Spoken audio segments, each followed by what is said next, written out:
எப்படியோ உருட்டி மரட்டி பார்த்தாங்க, உருட்டி பார்த்தாங்க, உருட்ட முடியல, கத்த ஆரம்பிச்சிருக்காங்க. ஆனா இதெல்லாம் வந்து அண்ணன் கேட்பதுல வந்து எந்த ஒரு தவறும் கிடையாது. இவர்கள் எங்க மாட்டிக்கொள்ளும் என்ற பயத்துலதான் வந்து இவர்கள் இந்த ஜாதி வாரி கணக்கெடுப்பு எடுக்க மாட்டார்கள்.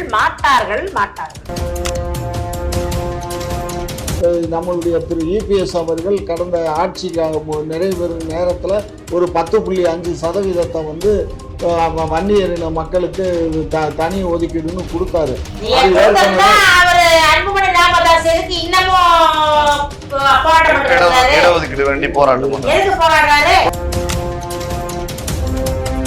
கர்நாடக அரசு எடுத்துச்சு, அதுவும் அவங்களாலையும் எதுவும் செய்யல. கேளுங்கன்றார். ஒன்றிய அரசு நண்பர் தானே, கேளுங்க. வெள்ளப்படம் தானே பிடிக்கிறாங்க. அப்ப கப்பு கூட பிடிக்கலையே, வெள்ளப்படம், வெள்ளை பலூனு, அப்ப வந்து வெள்ளை ரோஜா, தாமரை எல்லாம் கொண்டு போறாங்கல்ல.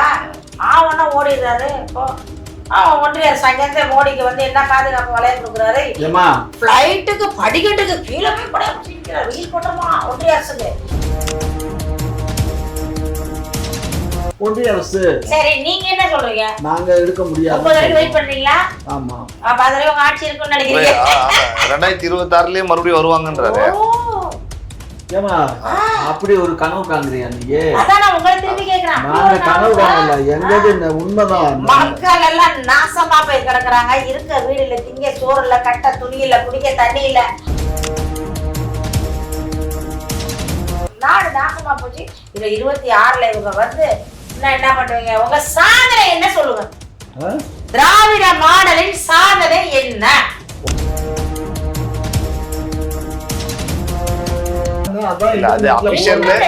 கடிதம் எழுதுங்கிறது அரசியல் ரீதியா, அரசு ரீதி, நிர்வாக ரீதியா ஒரு அபிஷியலான விஷயம். அதை அவர் சொல்றாரு. என்ன நடவடிக்கை வந்து கேக்குறாங்க. போட முடியாது. நீங்க இன்னைக்கு கடிதம் எழுதல, ஆட்சியில வந்து 4 வருஷமா எழுதுறீங்களா, என்ன நடவடிக்கைன்னு கேக்குறாங்க.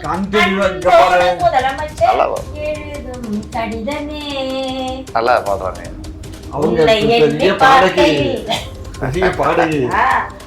கடிதம் அன்போட காதலனுக்கு வந்து காதல் எழுத.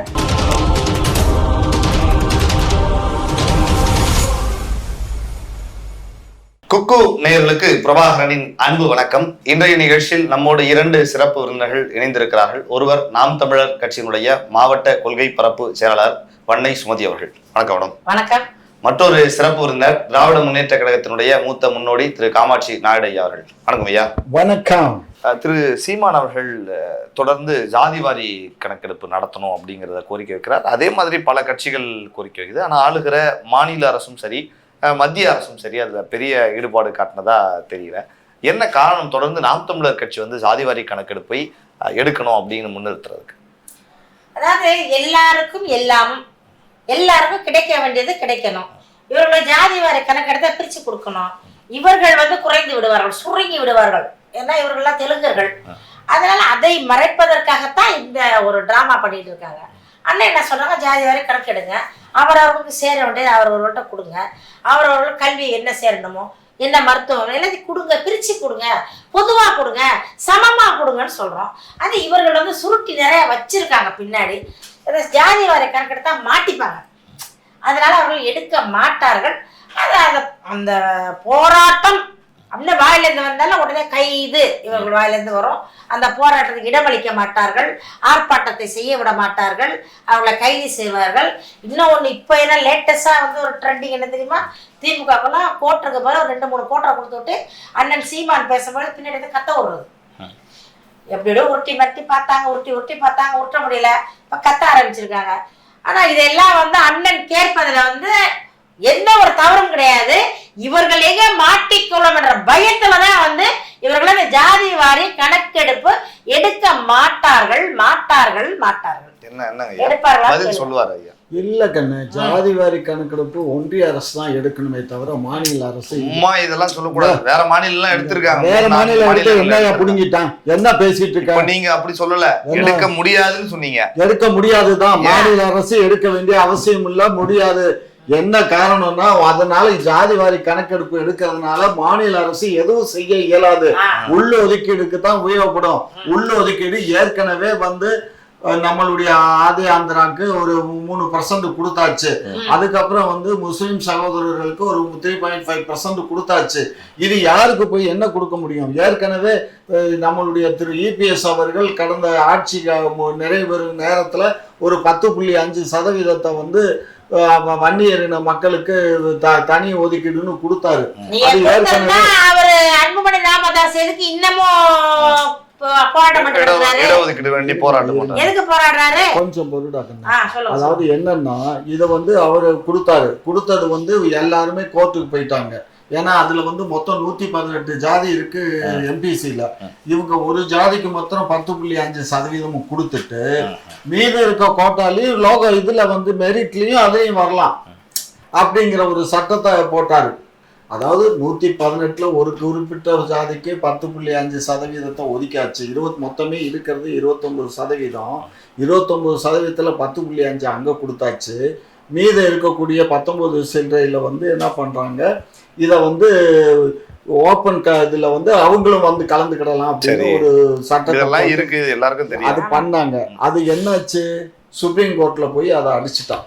என்ன தரவுன் அடிப்படையில் அதை கொடுத்தீங்க, இது கொடுத்தது தப்புன்னு சொல்லிட்டாங்க.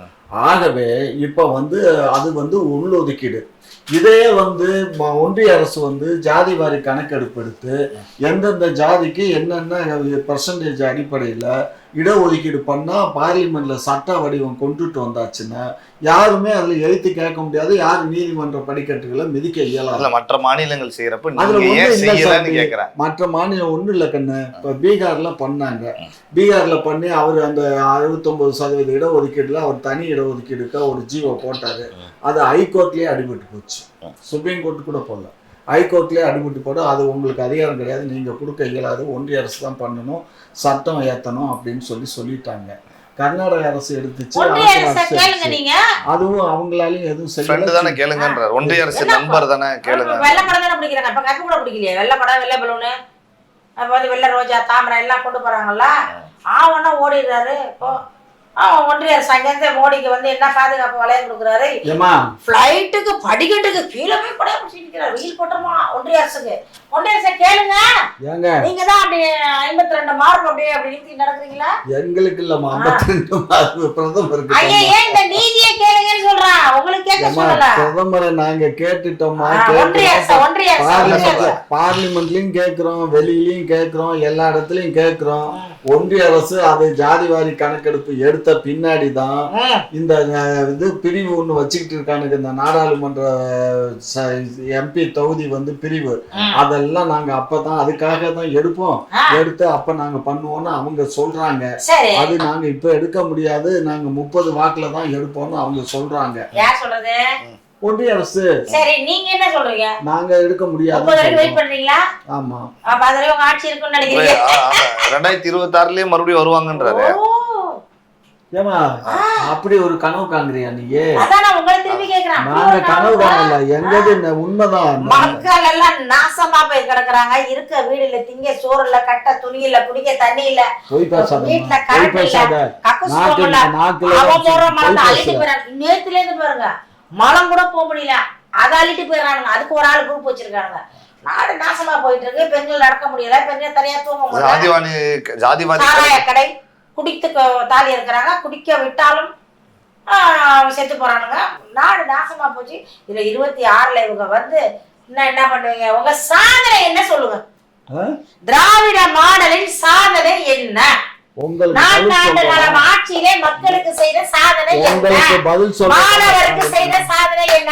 நாங்க மக்கள் சார்பா கேக்குறேன். மக்களுக்கு மீனவருக்கு செய்த சாதனை என்ன? விவசாயிகளுக்கு செய்த சாதனை என்ன? பெண்களுக்கு செய்த சாதனை என்ன? மீனவர்களுக்குன்னு கேட்டதுனால நான் சொல்றேன், சமீபத்துல கூட 15 மீனவர்கள் ராமேஸ்வரத்துல வந்து கைது செய்யப்பட்டிருக்காங்க. துப்பாக்கி சூடுலாம் நடந்துச்சு. நீங்க படிச்ச பிள்ளை, உங்களுக்கு ஒரு விஷயம் தெரியும். ஒன்றிய அரசு தான் இதுல செயல் ஈடுபட இயலுமே தவிர மாநில அரசுக்கு எந்த அதிகாரம் கிடையாது. இதெல்லாம் எதிர்கட்சியா இருக்கிறப்ப பேசல. இல்ல எதிர்கட்சியா இருக்கும்போது குற்றம் அப்ப என்ன பேசணும்? நாங்க ஒவ்வொரு தடவையும் கடிதம் தான் எழுத முடியும், போன் போட்டு அழுத்தம் தான் கொடுக்க முடியும். பார்லிமெண்ட்ல என்ன சொல்றாங்க கேளுங்க. இங்க பாருங்க, அவங்க எதை வேணாலும் சொல்லுவாங்க. பார்லிமெண்ட்ல பேசுறோம், எங்க பாருங்க, எங்க அமைச்சர், எங்களுடைய நாடாளுமன்ற உறுப்பினர்கள் எல்லாம் பார்லிமெண்ட்ல மீனவர்களை பத்தி ஒத்திவைப்பு தீர்மானமே கொண்டு வந்து சரியா? கனிமொழி பேச்சு என்ன பேசுறாங்க? போயிட்டு டேபிள தட்டி விட்டு அப்படியே வந்துடுறாங்க. நிர்மலா சீதாராமன் வச்சு செய்யறாங்க. டீ சாப்பிடுறாங்கன்னு சொல்றோம். டீ சமோசா சாப்பிடுறாங்க. டீ சாப்பிடுறாங்க. கேண்டீன்ல வந்து ₹1 சாப்பாடு, இலவச சாப்பாடா.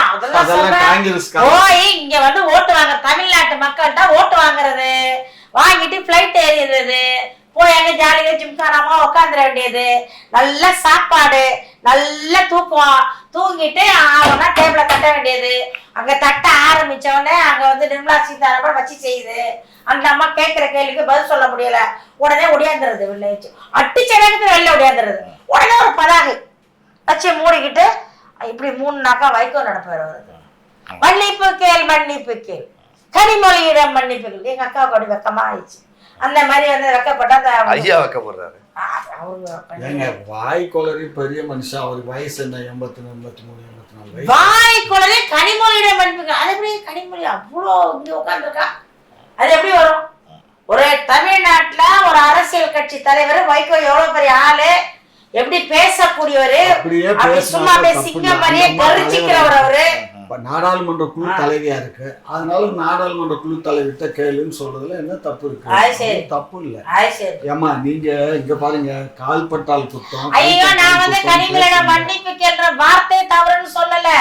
அவர்கள் செய்யக்கூடியது அந்த வாசல்ல அந்த பதாகை பிடிக்கிற வேலைன்னு சொல்றாங்க. இத மட்டும் தான் பண்றீங்க. அத மட்டும் தான் பண்றீங்க. மீனவர் பிரச்சனை குறித்த கேள்விக்காக அத பேசுறாங்க. மீனவர் பிரச்சனையை காலையிலே என்ன பண்ணிருக்கீங்கன்னு கேக்குறாங்க. பாருங்க, இப்ப இன்னைக்கு கூட காலையிலே சிஎம் வந்து அந்த வெளியுறவுத்துறை அமைச்சர் ஜெய்சங்கர்ட்ட போன்ல பேசிட்டு கடிதம் எழுதியிருக்காரு. பாருங்க வேற என்ன, போஸ்ட் ஆபீஸே மூடி 30 வருஷம் ஆச்சு.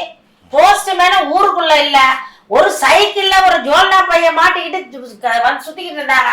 அவங்களுக்கு ஆப் படிச்சிட்டீங்க நீங்க. இன்டர்நெட்ல போயிட்டு கடிதம் எழுதுங்கிறது அரசியல் ரீதி, அரசு ரீதி, நிர்வாக ரீதியா ஒரு அபிஷியலான விஷயம். அதை அவர் சொல்றாரு. என்ன நடவடிக்கை வந்து கேட்கறாங்க. போட முடியாது. நீங்க இன்னைக்கு கடிதம் எழுதல, ஆட்சியில வந்து 4 வருஷமா எழுதுறீங்களா, என்ன நடவடிக்கைன்னு கேக்குறாங்க.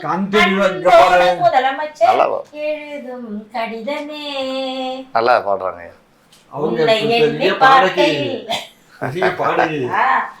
கடிதம் அன்போட காதலனுக்கு வந்து காதல் எழுத எத்தனை வருஷமா எழுதுறீங்க ஒரு கடிதத்தை. ஆட்சியே முடிய போகுது, நீங்க கடிதம் ஆட்சி முடிய போகுது, கடிதம் எழுதி யார் அந்த கடிதத்தை வாங்கினதாகவும் வரலாறு இல்ல, அத படிச்சதாகவும் ஹிஸ்டரி இல்ல, என்ன அதுக்கு பதில் சொன்னதாகவும் ஹிஸ்டரி இல்ல, வரலாறு இல்ல, புவியியல் இல்ல. இவங்களும் எழுதி எழுதி எழுதி எழுதி போட்டு அந்த எழுதின கடிதம் பூரா எங்கேயோ கிடக்கு. அதை கூட எடுத்து காட்ட முடியல கனிமொழியால. இவங்கெல்லாம் ஒண்ணும் செய்யல தம்பி. சட்டமன்றமும் வேஸ்ட், நாடாளுமன்றமும் வேஸ்ட். சம்பளம் மக்களுடைய வரிப்பணத்துல சம்பளத்தை வாங்கிக்கிட்டு ஓசில பெட்ரோல், ஓசி மல்லிகை பொருள், ஓசி கறி, ஓசி. நாளைக்கு சீமான் வந்துட்டாருன்னா இதெல்லாம் அரசு உதவி உபயோகப்படுத்த மாட்டாரா? அவர் சொந்த கார்ல தான். அதாவது உபயோகப்படுத்தலாம், அதற்குண்டான வேலையை பார்க்கணும். வேலையை பார்க்காம வெட்டி வேலையா பார்த்துட்டு சும்மா நிப்பாட்டு. சரி, ஏதோ பேசிட்டு போது கூட ஒழுங்கா பேசு, முழுசா பேசுங்க. என்ன முழுசா பேசுங்க? ரொம்ப ஓவரா கொலிக்குது. இப்படி எல்லாம் பேசக்கூடாது. ஒரு பேசுறதுக்கு ஒரு வரம்பு இருக்கு. ஒரு பெண்களுக்குன்னு ஒரு வரம்பு இருக்கு. வரம்பை தாண்டி பெண்களுக்கு வரம்பு, ஆண்கள் பேச்சுல என்ன பேச்சு எல்லாருக்கும் அதுக்காக எல்லாரும் பேச்சு சுதந்திரம் எல்லாருக்கும் ஒண்ணுதான். இப்ப குடிச்சு பவுனா திங்கிறது தான் அவங்களுக்கு வேலை. டேபிள தட்டி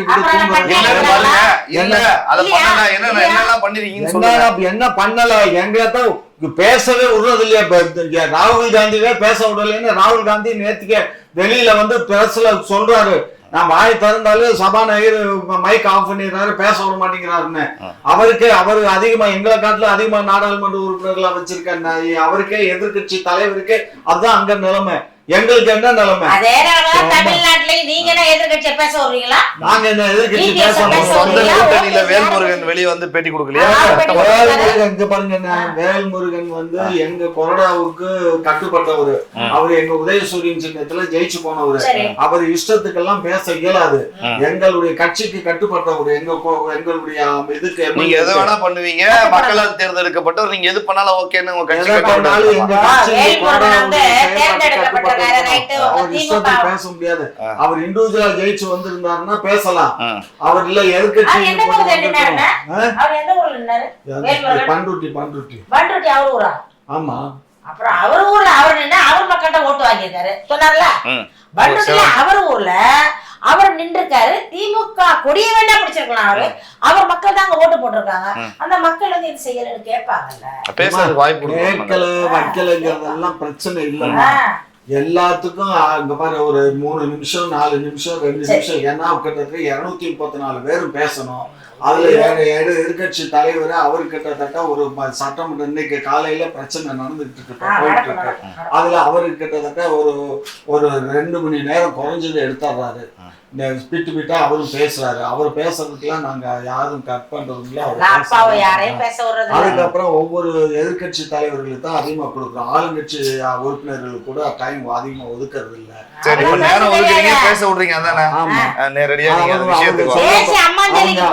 சொல்லக்கூடிய ஒவ்வொரு காரியங்களையும் நாங்க செய்து கொடுக்கிறோம். நேற்று கூட ஒரு பூங்கா அமைக்கணும்னு ஒருத்தர் பேசுறாரு. ரொம்ப இம்பார்ட்டன்டான விஷயம் தான். உடனே பூங்கா அமைச்சு கொடுக்கலாம் சொல்றாரு. இடம் இருந்ததுன்னா உடனடியா நாங்க வந்து கொடுக்குறோம். நேரு சட்டமன்றத்திலே பேசுறாரு. எல்லாத்துலயும் நாங்க பண்றோம். கிருஷ்ணகிரி ஆகையினால இதெல்லாம் நடக்குது கண்ணு. அதனால அதாவது தமிழ்நாடுடைய கம்பேர் பண்ணி நீங்க அதை பேசாதீங்க. அது வந்து வடவர்களுடைய அது ஒரு கோட்டை. அதனால அவங்க வச்சதுதான் சட்டம், அவங்க செஞ்சதுதான் சட்டம். நம்ம யாரும் கேள்வி கேக்குறாங்க, பதில் சொல்ல முடியல. கரெக்டா அந்த புள்ளி விவரத்தோட கேள்வி கேக்குது. இவ்வளவு பணம் கொடுத்துருவோம், இவ்வளவு என்ன பண்ணிருக்கீங்க, என்ன செஞ்சிருக்கீங்க, இதெல்லாம் செய்யல, நான் ஏன் உங்களுக்கு செய்யணும்னு சொல்றாங்க. அந்த அம்மா வாயில வடை சுட்டுக்கிட்டு இருக்கு. நீ என்னமோ அதை திங்கணும். 18 வருஷமா இருக்கு நாடாளுமன்றத்துல இருக்கு. அது வாயில வடை சுடுதான். நீங்க 4 வருஷமா சுடாம சுட்டோம். 4 வருஷம் நாங்க என்ன செஞ்சிருக்கோம்? காலை உணவு தின்று மாணவர்களுக்கு கொண்டு வந்திருக்கோம். அதே மாதிரி இலவச பஸ் கொடுத்திருக்கோம். அதுக்கப்புறம் நாங்க மகளிருக்கு உரிமை தொகை கொடுக்கிறோம். பையனுக்கு கொடுக்கிறோம், பொண்ணுக்கும் கொடுக்கிறோம். அதுக்கப்புறம் என்ன ஆமா மகளிருக்கு அது போகுது. என்ன பண்ணல? ஒயின் ஷாப்ல எல்லாம் வாங்கிரீங்க, திருப்பி மொத்தம் ரிட்டர்ன் வாங்கி பாரு. ஒயின் ஷாப் யார் ஒயின் ஷாப் யார் ஆரம்பிச்சது? நீங்க என்ன சொல்லி ஆட்சிக்கு வந்தீங்க? நாங்க எங்க பாரு, நாங்க தேர்தல் அறிக்கையில என்ன சொல்லி ஆட்சிக்கு வந்தீங்க? நீட்டோட ரகசியம் தெரியும்னு சொன்னீங்க. இது வரைக்கும் சொன்னீங்களா? ரகசியம் தெரியும், நாங்க செய்வோம். முட்டை காட்டினாரு. அது முட்டை காலி, அத கலர் முட்டை செங்கல்ல தூக்கி காட்டினாரு. செங்கலை தூக்கிட்டு போயிட்டாரு. நீட்டு தேர்வு ரகசியம் எங்களுக்கு தான் தெரியும். ரகசியம் அந்த ரகசியத்தை எப்படிப்பா வெளியில சொல்ல முடியாது? ரகசியத்தை உள்ளதான் வச்சிருக்கணும். கடைசி வரைக்கும் சொல்ல மாட்டோம். நாங்க ரகசியத்தை வெளியில சொல்ல மாட்டோம். நாங்க வந்து ரகசியத்தை ரகசியமா அப்படியே கட்டி காப்பாத்தோம். நீட் ரகசியம் வந்து அவங்கள்ட்ட மட்டும்தான் இருக்கும். 26ல மக்கள் எல்லாம் வாக்கு செலுத்தி மீண்டும் திராவிட மாடல் ஆட்சிக்கு வந்தால் அப்போ 5 வருஷம் சொல்ல மாட்டோம் ரகசியத்தை. அது ரகசியம் சொல்ல மாட்டோம். ரகசியத்தை சொல்ல மாட்டோம். நீட்டு தேர்வை ஒழிக்க முடியாது, மேல சாராயத்தை ஒழிக்க முடியாது, ஊழலை ஒழிக்க முடியாது. இதெல்லாம் இவர்களோட சேர்ந்து வந்து, அதாவது இவர்கள் வந்து எதுவுமே செய்ய மாட்டாங்க, சொல்லுவாங்க. இவர்கள் வேதாளம் முதுகுல ஏறும் தெரியுமா? அந்த மாதிரி இவர்கள் ஏறி உட்காந்துப்பாங்க. வர்ற வரைக்கும் முருங்கை மரத்துல இருப்பாங்க, வந்தாலும் முதுகுல ஏறி உட்காந்துக்குவாங்க. மதுவை ஒழிக்க மாட்டார்கள், மாணவர்களுக்கு எதுவும் செய்ய மாட்டார்கள். எந்த வித 4 வருஷத்துல செஞ்சதை சொல்லுங்க. மீண்டும் 27 நீங்க வாங்க. உங்க யார் வேணா சொன்னா மக்கள்கிட்ட வந்து 2000 3000 5000 10000 கொடுத்து வாங்குற அளவுக்கு உங்கள்கிட்ட வசதி பெருகி போச்சு. காசை கொடுத்து வாங்குற அளவுக்கு மக்களை வந்து ஏழ்மையை கொண்டாந்துட்டீங்க. நீங்க அதுக்கு தானே ஒண்ணும் செய்ய மாட்டீங்க. ஏழ்மையில இருக்காங்க, வாங்க 26ல வாங்க. வாய் அடிச்சிருக்கீங்களா ஐயா? வந்து என்ன செய்வீங்க? வாய் அடிச்சிருக்கீங்களா? ஐயா பள்ளிக்கூடம் கட்டி கொடுத்தீங்களா? என்ன பள்ளிக்கூடம் சீரமைச்சு கொடுத்திருக்கீங்களா? சாலை போட்டு கொடுத்திருக்கீங்களா? என்ன சும்மா காட்டுங்க. சாலை போடாம இருக்கா? இல்ல பள்ளிகளுக்கெல்லாம் இங்க பாருங்க, மக்கள் பூரா போய் எடுத்தாக்கா சாலை கையோட பேப்பர் மாதிரி வருது அப்படின்னு அவங்க சொல்றாங்க. வருது அதே உங்ககிட்ட வேற சண்டை வராங்க. அவங்க எதிர்கட்சி, அது யாரு? சீமானுடைய தங்கச்சி. சரி, அது அவரு மீனவரை வந்து சுட்டுறாங்க. அதுக்கு என்ன செய்யறாரு முதல்வர்? இறுதியா ஒரே ஒரு கேள்வியோட விவாதத்தை நிறைவு செய்யலாம்னு நினைக்கிறேன். பஞ்சமர் நிலம் மீட்பு அந்த விஷயங்கள்லயும் நாம் தமிழர் ரொம்ப உக்கிரமாக போராட்டங்கள்ல ஈடுபட்டு வந்துட்டு இருக்காங்க. ஆனா திமுகவின் நிலைப்பாடு எப்படி இருக்கு இந்த விஷயங்கள்ல, பஞ்சமர் மீட்புல? அதுல அவங்க வந்து காதிலே விழுந்திருக்காது, மத்ததெல்லாம் விழுவும். இந்த பஞ்சமர் நிலம் மட்டும் திமுகவின் காதிலே விழாது. என்ன காரணம்? காரணம் வந்து அவங்கதான் பூரா ஆட்டையை போட்டு வச்சிருக்காங்க. அவங்க வந்து என்ன சொல்றாங்கன்னா எனக்கு தெரியாதுப்பா. அது வந்து அவங்க நிறைய பேரோட வீடு பஞ்சமர் நிலத்துல இருக்குதான், நிறைய பேரோட கட்சி அலுவலகம் பஞ்சமர் நிலத்துல இருக்குதான், நிறைய வந்து ஆட்டையை போட்டது இவர்கள் தான். 50 ஆண்டு காலமாக செஞ்ச வேலை அதுதான். அதனால வந்து ஒரு நல்ல இருக்காது. அதனால அந்த போராட்டத்தால தடுக்கிறது. சரி, உங்களுக்கு தான் தைரியம் இருக்குல்ல, போராட விடுங்க. மக்கள் தம்பி, ஒரு பிரச்சனையை பத்தி மக்கள் பேசினாதான் விழிப்புணர்வு அடைவார்கள். ஒரு அரசியல்வாதி எப்படி இருக்குன்னா, மக்கள் நல்லா இருக்கணும், மக்கள் சந்தோஷமா இருக்கணும், அவர்களுக்கு ஒரு விழிப்புணர்வு வரட்டும் அப்படின்னு விடணும். நீங்க ஆர்ப்பாட்டம் பண்றதுல, போராட்டம் பண்றது ஏன் பயப்படுறீங்க? உங்களுக்கு மடியில கனம் இருக்கு, வண்டியில பயப்படுறீங்க. உங்களுக்கு தான் மடியில ஒன்றும் கனம் இல்ல. நீங்க நேர்மையாளர் தானே, உண்மையானவர் தானே, முத்தமிழ் அறிஞர் கலைஞரின் மகன் தானே நீங்க, மு.க. ஸ்டாலின் அவர்களே. நீங்க வந்து ஏன் பயப்படுறீங்க? உங்க மேல தவறு இல்ல, பேசுங்க, போராட விடுங்க, மக்கள் கிட்ட கேட்கட்டும், மக்கள் நீதி கொடுக்கட்டும். வழக்கறிஞரை பேச விட மாட்டீங்க, ஜட்ஜ நீ தீர்ப்பு சொல்ல விட மாட்டீங்க, மருத்துவரை கைக்குள்ள இதுதான் நீங்க பண்றீங்க. நீங்க காவல்துறை முக்கியமா வந்து உள் பாக்கெட்ல வச்சிருக்க, பின்னாடி பாக்கெட்ல வச்சிருக்காங்க. காவல்துறையை செயல்பட விடுறதுல என்னதான் அரசியல் நடக்குது? ரொம்ப வேதனையா இருக்குது தம்பி. உண்மையிலே இந்த மாதிரி ஒரு அரசியல் நாங்க பார்த்தது இல்லை. நான் பார்த்த அரசியல் எம்ஜிஆர் அரசியல், ஜெயலலிதா அரசியல், கருணாநிதி அரசியல் தான் பார்த்துருக்கோம். காமராஜர் ஆட்சி எனக்கு தெரியாது, நான் பிறந்தலாம் பார்க்கலே தெரியல, இவர்கள் ஆட்சியெல்லாம் பார்த்துருக்கோம். ஆனா இவ்வளவு ஆர்ப்பாட்டமும் போராட்டங்களும் இவ்வளவு வந்து அநீதியும் நடந்தது கிடையாது. இந்த ஆட்சியில அவ்வளோ அலங்கோலமா இருக்கு. இதற்கு வந்து தீர்வு சொல்ல வேண்டிய இடத்துல இருக்கும் மு.க. ஸ்டாலின் அவர்கள் வாய் துறக்காம இருக்காரு. பின்னாடி இருக்க எம்எல்ஏ யாரும் திறக்கிறதில்ல. கதறி பொம்பளை அழுதுகிட்டு இருந்தா குலுங்கி குலுங்கி சிரிக்கிறாங்க. நாட்டோட நிலைமை வந்து அப்படிதான் ஆயிப்போச்சு. இந்த மக்கள் யாரை நம்பி வாக்களிச்சாங்க? உங்களை பேர ஓட்டு போட்டாங்க. கருணாநிதியோட மகன் ஸ்டாலினை யாருக்கும் தெரியாது. நீங்க மேயரா இருந்திருக்கலாம், எப்படின்னா இருந்திருக்கலாம், நல்லவர். மேயரா இருந்தவருக்கு இந்த பிரச்சனை எல்லாம் பண்ணதில்ல, நல்லா தான் இருந்தாரு. சரி, பணம் நிறைய இருக்கு, இவர்கள் வந்தா இவர்களுக்கு இனிமே பணம் சேர்க்க வேண்டிய வேலை எல்லாம் மக்களுக்கு செய்வாங்க, சேர்த்து விட்டாங்க. செய்ய மாட்டாங்க. பஞ்சமிலம் அவங்கள பிடிச்சாதான் பஞ்சமிலம் வெளில வரும். பஞ்ச பாண்டவர்கள் மாதிரி உட்காந்துருக்காங்களா பின்னாடி, ஒரு 500-1000 கிலோவில் உட்காந்துருக்காங்களோ அவங்கள்ட்ட தான் இருக்கு எல்லாத்தையும். அதனால வந்து அவங்க ஆட்டையை போட்டது அவங்க தான். அவங்க பேச விட மாட்டாங்க. ஒரே சைடு வாக்குல அண்ணன் 200 ஏக்கர் வச்சிருக்காருன்னு கேள்வி. அப்படியா? பஞ்சமி வச்சிருக்கீங்களா? பஞ்சமி நிலங்கள் வந்து 1892 பிரிட்டிஷ்காரன் வந்து பட்டியலின மக்களுக்கு ஒதுக்கீடு பண்ணான். ஒதுக்கீடு பண்ணும்போதே என்ன கண்டிஷனில் கொடுத்தான்னா, 10 ஆண்டு காலத்துக்கு வேறு யாருக்கும் மாற்றுக்கு பண்ணி கொடுக்கக்கூடாது. அப்படி சப்போஸ் 10 ஆண்டுக்கு பின்னாடி நீங்கள் அதை சேல் பண்ணுறதா இருந்தால் கூட ஒரு பட்டியலின மக்களுக்கு தான் கொடுக்கணுங்கிற கண்டிஷனில் கொடுத்தான். யார்? பிரிட்டிஷ்காரன் கொடுத்தான். பிரிட்டிஷ்காரன் காலம், பிரிட்டிஷ்காரன் கொடுத்தது. இப்போ 75-76 ஆண்டுகளும் தாண்டி போயிட்டு இருக்கு. 92 கண்ணு 92ன்னா கடந்து போயிடுச்சு. அதனால அவன் கொடுத்த காலத்துல கொடுத்தது அந்த சட்டம் அதெல்லாம் நிக்குமா? என்ன பேசுறீங்க? அது வந்து அவன் நிலம் இருக்க நிலம் அவன் நிலம் தான். அவன் என்ன பண்றான்? இன்னும் பட்டியலின மக்கள்கிட்ட நிறைய பேர் பஞ்சமி நிலம் வச்சிருக்காங்க. எனக்கு தெரிஞ்ச திருவண்ணாமலையில எல்லாம் வந்து அன்பழகனுங்கிற என்னுடைய சிஷியனே வச்சிருக்கான். அவங்களுக்கே கிரிவல பாதையிலே இருக்கு. நான் கூட அந்த இடங்கள்லாம் ஹோட்டல் பண்ணலான்ட்டு போய் பார்த்தேன். அது வந்து அவங்களுடைய பேர்ல இருக்கு, அவங்க அம்மா பேர்ல இருக்கு. லைசன்ஸ் எல்லாம் அவங்க அம்மா அதாம்மா பஞ்சமி. இல்ல இல்ல இல்ல அவங்க வந்து பஞ்சமர் தான். அவங்க வந்து பட்டியலினத்தை சார்ந்தவங்க தான். ஸோ ஆகையினால இது வந்து இந்த மாதிரி இருக்குது. அதே மாதிரி ஜெயலலிதா அம்மா இருக்க சிறுதாவூர் பங்களாவில் ஒரு 40 ஏக்கர் பஞ்சமி நிலம் ஏற்கனவே கம்யூனிஸ்டுகளும் இதே விடுதலை சிறுத்தைகள் எல்லாம் போய் போராட்டம் பண்ணாங்க ஜெயலலிதா ஆட்சி காலத்திலே, அந்த அம்மா இருக்கும்போது. அதுக்கப்புறம் அது மீட்டவே இல்லை, அந்த போராட்டம் பிசு போச்சு.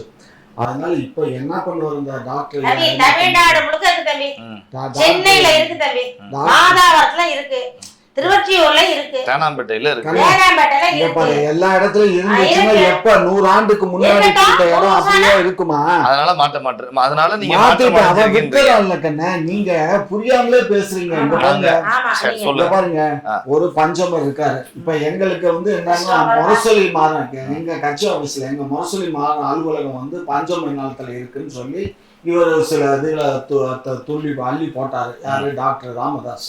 அதுக்கு நாங்க பதில் கொடுத்துட்டோம். எல்லாருக்கும் பதில் இல்ல நீதிமன்றத்துல வழக்கு, அதுலயும் கபிட விட்டு தாக்கல் பண்ணி இதெல்லாம் எங்களுக்கு தவறான செய்தியை பரப்புறதுக்கு தான் நீங்க இருக்கீங்க. இப்ப வந்து நீங்க நினைக்கிற மாதிரி 100 ஆண்டுகளுக்கு பின்னாடி ஏயா ஒரு வருஷத்துக்கு ஒரு இடத்த வாங்கி போட்டு ஒரு 6 மாசம் அந்த பக்கம் தலை வச்சு படுக்கல, இடத்து பக்கம் போலன்னா வேற ஒருத்தர் அங்க வீட கட்டி குடி போயிருக்காங்க. யார் சொல்றீங்க? பண்றதெல்லாம் நீங்களே சொல்றீங்களே.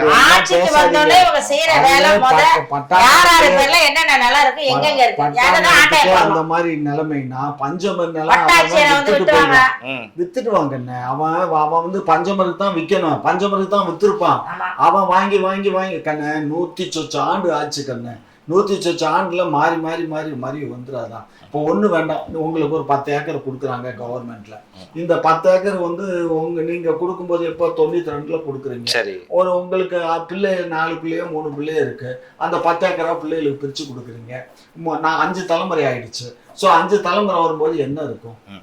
நீங்க சொல்றது நியாயம். ஆனா அதை இன்னொரு பஞ்சமருக்கு தானே கொடுக்கணும்னு சட்டம் அவரை தாண்டி வேறு ஒருத்தருக்கு எப்படி போச்சுன்னு கேக்குறோம். அது உங்க திராவிட ஆட்சியில தான் போச்சுன்றாங்க அவங்க. அப்படி எல்லாம் இல்ல கண்ணா. இந்த பஞ்சமர் நிலம் பஞ்சமர்கள்ட்டே இருந்தால் இந்த விவாதமோ இந்த ஆர்ப்பாட்டமோ இந்த போராட்டமோ வராது. வேற ஒருத்தருக்கு பரதேசி ஆயிட்டு சட்டத்திற்கு புறம்பாக தான் அது இன்னொரு அரசியல் அமைப்பு சட்டம் போடல. பிரிட்டிஷ்காரன் சட்டம், பிரிட்டிஷ்காரனே நம்ம நாட்டை விட்டு போன பின்னாடி இன்னும் என்ன மஸ்துக்கு இங்க அந்த சட்டம் நிக்குது.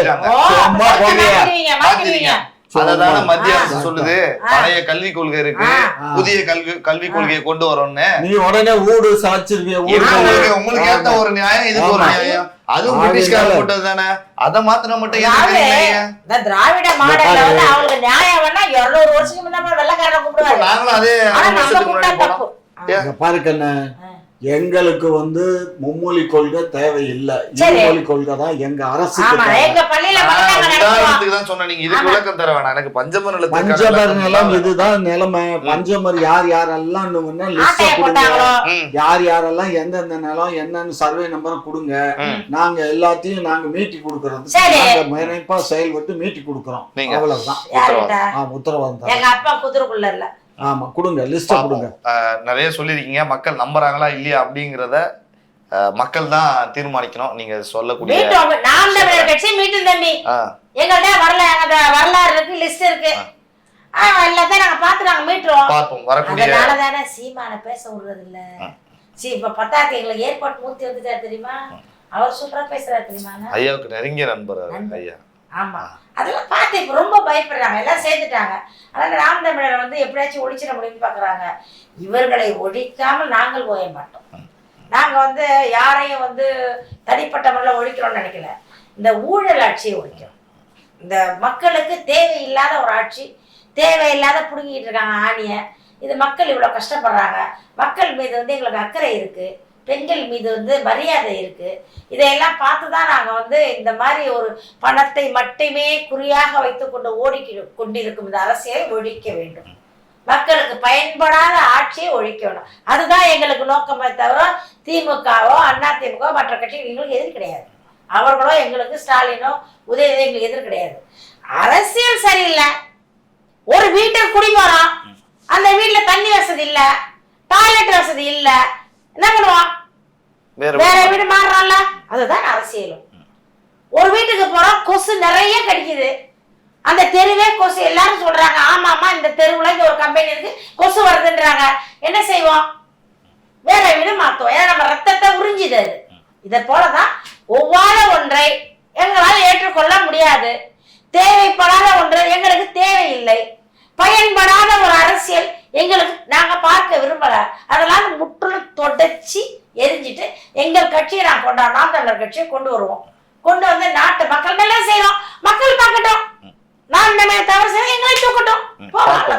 பார்ப்போம் எதிர்காலத்துல மக்கள்கிட்ட மக்கள்கிட்ட இந்த விஷயங்கள் இவ்வளவு நேரம் நம்ம விவாதித்ததை மக்கள் பார்த்து கொண்டிருப்பார்கள். அவர்களே வரக்கூடிய 2026 இதற்கான முடிவுகளை தெரிவிப்பார்கள் அப்படின்னு நம்ம நம்பலாம். உங்களுக்கு நிறைய வேலைகள் இருக்கும். அதுக்கடையில் இருவரும் எங்களுடைய அரங்கிற்கு வந்து பல தகவல்களை பகிர்ந்து கொண்டமைக்கு குக்கு நேயர்கள் சார்பாகவும் இந்த பிரபாகரன் சார்பாகவும் மனமார்ந்த நன்றி.